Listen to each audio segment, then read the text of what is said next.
Oke, jadi setelah selesai kita pulang dari Mina, apa ya, maka masih ada beberapa kegiatan yang harus dilakukan. Di antaranya tawaf ifadah. Ini tawaf ifadah rukun, artinya nggak boleh nggak dikerjain, nggak boleh diwakilkan. Kalau nggak tawaf ifadah, hajinya nggak sah. Ya, terutama buat yang menstruasi sama yang buat sakit. Ya, makanya kenapa kita itu harus sehat, ibu-ibu terutama nih, tinggal ngintip siklus ya, siklus menstruasinya. Kalau memang pada menjelang Arafah waktunya dia mens, ya berarti apa mau dibiarin atau mau minum obat, gitu. Resikonya ada dua resiko. Kalau dia minum obat, ya kan, dia itu ntar keluar, ntar kuat, ntar enggak, begitu. Resikonya tuh ngecerit gitu. Ya kalau dia keluar, dia harus mandi dulu, ya kan. Kemudian kalau dia ditepinin, dibiarin aja, kelebihannya apa? Jadi ibu itu nanti pada waktunya menstruasi beres, dia tirisnya benar-benar tiris kayak di rumah, gitu kan. Cuma kekurangannya ketika di Arafah nggak bisa sholat, nggak bisa baca Quran gitu ya. Kemudian nanti ketika ifadah nih, ifadah nggak bisa ifadah kecuali dia dalam keadaan suci. Nah, terus kondisi kedua, bagi yang gelombang-gelombang pertama, dia makanya kenapa kemarin tanggal 13 Zulhijjah itu saya harus ifadoin, karena 4 hari lagi pulang. Iya, takut nggak keburu. Yang kedua, Bapak Ibu, waktu itu kemarin kita belum ke Taif. Jadi ke Taif itu atau ke Hudaybiyah yang kemarin dijelaskan sama Haji Sadam itu, dia nggak bisa kita ke Taif atau ke Hudaybiyah sebelum hajian. Nggak boleh keluar kota. Ya, makanya tanggal 13-nya kemarin Taif Ifadah, tanggal 14-nya ke Taif. Tanggal 16-nya pulang, karena tanggal 15-nya timbang koper. Itulah kekurangan kalau di awal-awal. Apalagi di atas lagi. Kan kemarin saya kloter 9. Kalau kloter 1, sebelum ke Arafah Pak udah ditimbang. Sebelum ke Arafah Bapak udah timbang. Jadi harus bener-bener pulang dari Mina langsung stop ibadah, udah. Stop ibadah ya udah langsung pulang. Gitu. Ya kan, kondisinya memang. Nah, bagaimana nih ketika perempuan nanti terutama ya. Nih kita lihat nih ya. Jamaah haji wanita yang sedang haid setelah pulang dari Mina melakukan langkah-langkah berikut. 1. Apabila masa tinggal di Mekah masih lama, nggak mungkin kan gelombang 1 mah. Kloter 1 ya. Agar menunggu hingga suci. Selanjutnya laksanakan tawaf ifadah dan sa'i dalam keadaan suci. Kalau pulangnya masih lama. Jika jamaah segera pulang, hendak dia mengamat-amati waktu jeda suci ketika darah tidak keluar. Jadi diintip-intip. Kalau memang kondisinya sudah mau pulang. Diperkirakan cukup menggunakan pembalut yang rapat, tidak memungkinkan darah menetes dan segera. Kalaupun begitu. Ya, dalam kondisi begitu, sumpel yang rapat, jangan sampai apa? Netes. Gitu kan. Kemudian tawaf ifadah dan sa'i, jika setelah tawaf darah keluar lagi, maka masa jeda suci tadi dihukumi suci dan tawafnya sah. Gitu, mamanya begini, karena keluaran ngecret dia pakai minum itu ya, akhirnya sumpel aja tuh. Pokoknya ibu yakin ketika mau berangkat tawaf itu memang udah nggak keluar. Nah ternyata ketika dia selesai tawaf sa'i, pas pulang dibuka, lah ternyata darahnya keluar. Sah. Dah sah, ya kan begitu. Mazhab Imam Hanafi membolehkan tawaf ibadah dalam kondisi haid, tetapi dikenakan dam 1 ekor onta. Nah, Hanafi ya.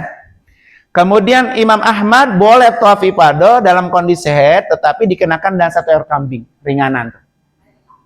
Men juga dalam keadaan haid, terus tawaf ibadah juga, tapi kena dam 1 ekor kambing.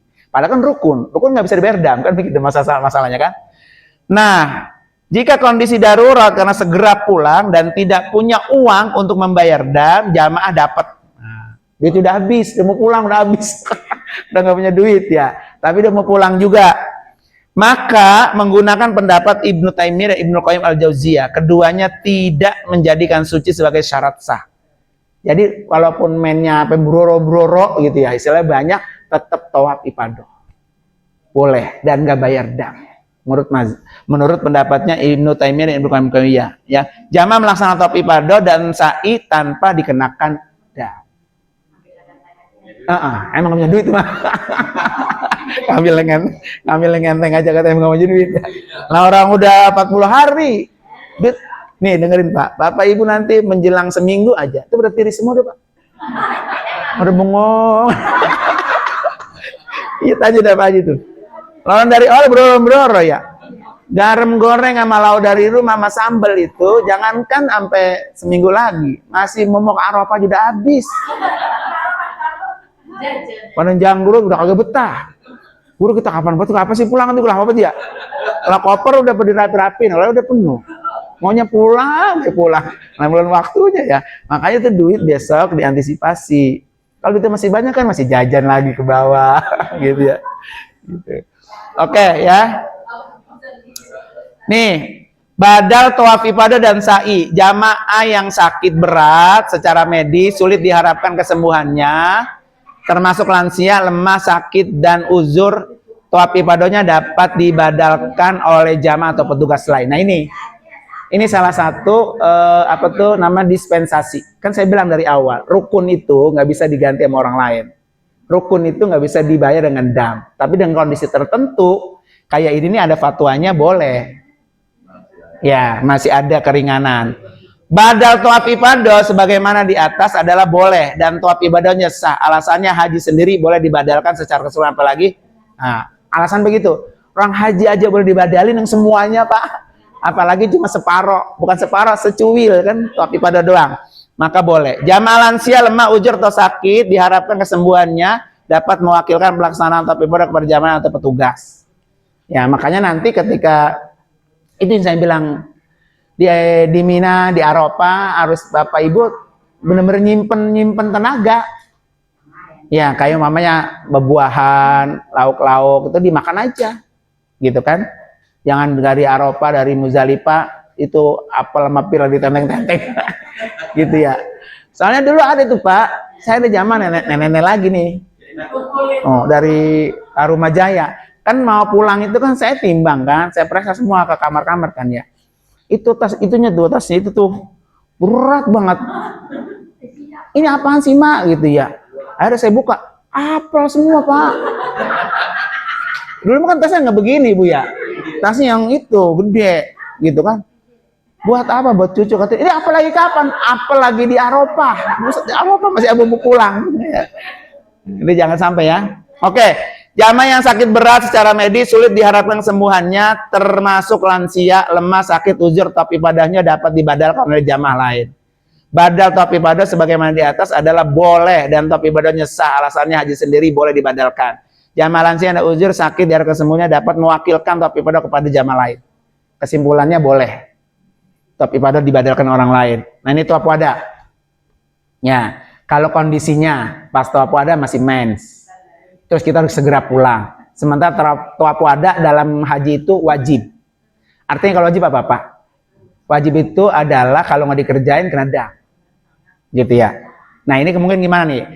Tawaf wada adalah tawaf perpisahan dilakukan sebelum jamaah meninggalkan kota Mekah. Tawaf wada hukumnya wajib bagi meninggalkan dikenakan dam, menyembelih 1 ekor kambing. Kalau tidak tawaf wada, tawaf perpisahan, ya kan? Kewajiban tawaf wada, mazhab Hanafilah dan Hanabilah menurut Imam Malik dan hukumnya tawaf wada itu hukumnya sunnah. Menurut mazhab Imam Hanafi, Imam Hambali. Tetapi Imam Syafi'i kan beda. Kewajiban tawaf wada gugur dan tidak kenakan dam bagi. Nih, kewajiban tawaf wada gugur. Artinya orang itu boleh nggak tawaf wada dan nggak kena dam. 1.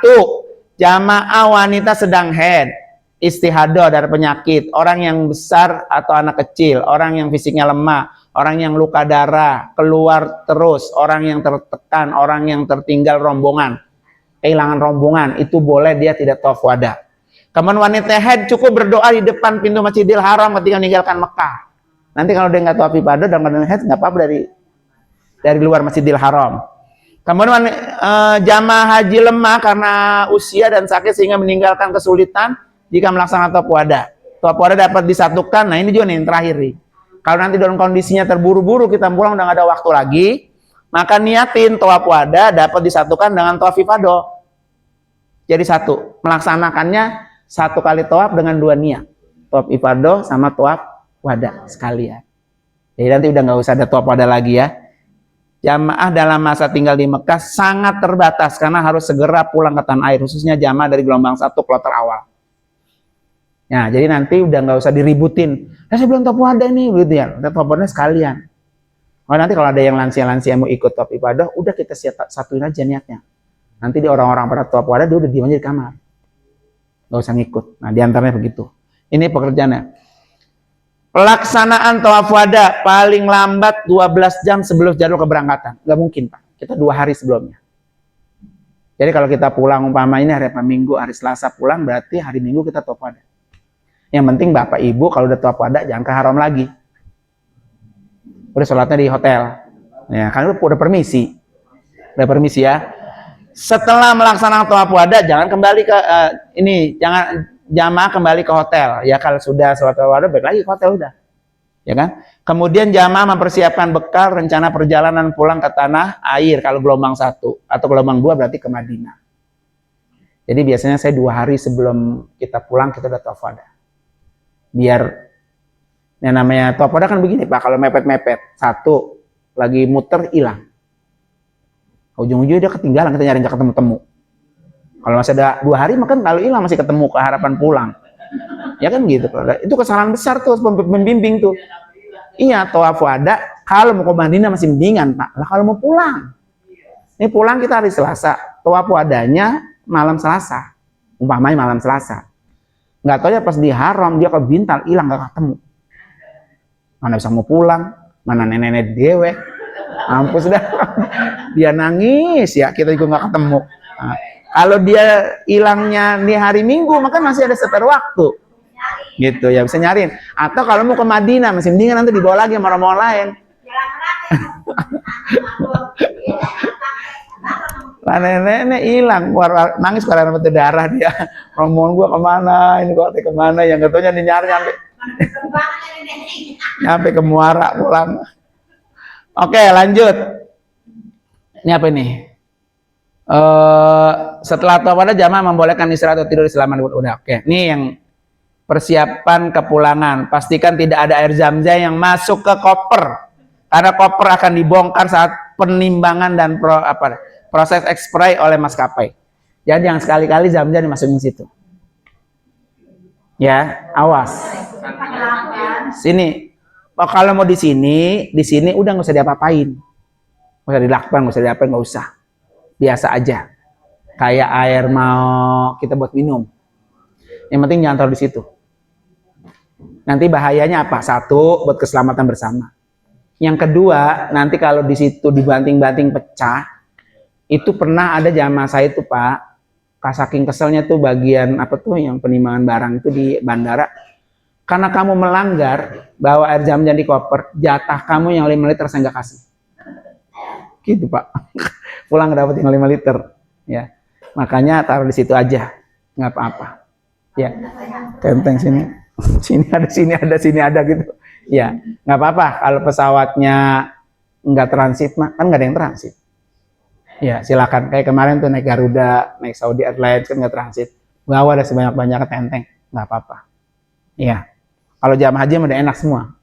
Maksudnya emang tasnya nggak ada tambahan. Kalau umrah kan tasnya banyak tambahan. Dah habis. Oke. Ada yang bertanya? Tuh lengkap tuh udah tuh kegiatan hajinya deh tuh.